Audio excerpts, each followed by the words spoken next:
My dad told the wedding guests, "She's just a security guard." Then someone yelled, "Holy crap, she's on the news." Dad's champagne glass slipped from his hand.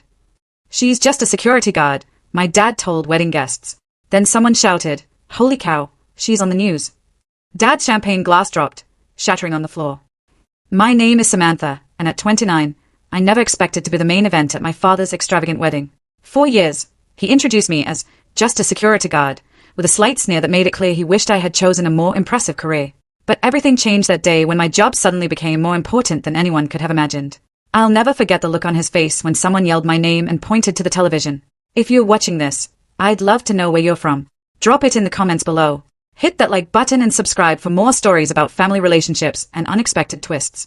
My father, Richard Williams, built his life on status and appearances. As a senior investment banker at a prestigious New York firm, he measured success in dollar signs and social connections. Our suburban home was perfect. Our vacations were over the top, and our family photos were meticulously staged for his office desk. But underneath that polished exterior, our relationship was always strained by his impossible expectations. I was 12 when my parents divorced. My mother, Audrey, had finally had enough of his constant absence and emotional distance. A kindergarten teacher who valued compassion over competition, the values had grown too far apart. The custody agreement meant I spent weekdays with Mom in her simple apartment and weekends in Dad's sleek penthouse overlooking Central Park. Those weekend visits grew more tense as I got older and started making my own decisions. Dad had my life planned out, a prestigious university, law school, then joining one of his friends' firms. When I announced my plan to join the military after high school, he reacted as if I had told him I was running away with the circus. "The military," he scoffed during a tense dinner. "Samantha, people from our background don't enlist. They become officers, if they must serve at all." I enlisted anyway. 4 years in the Army taught me discipline, leadership, and, most importantly, that I was passionate about security and protection.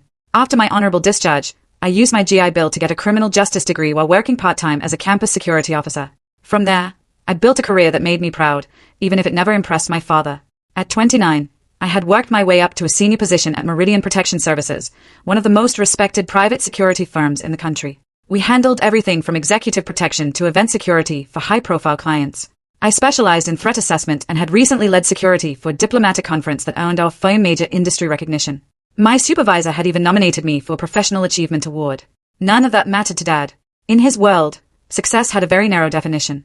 The fact that I wore a uniform instead of a power suit meant I had failed to meet his standards. When his wedding invitation arrived, I almost threw it away. "Richard Williams and Eleanor Harrington request the honor of your presence."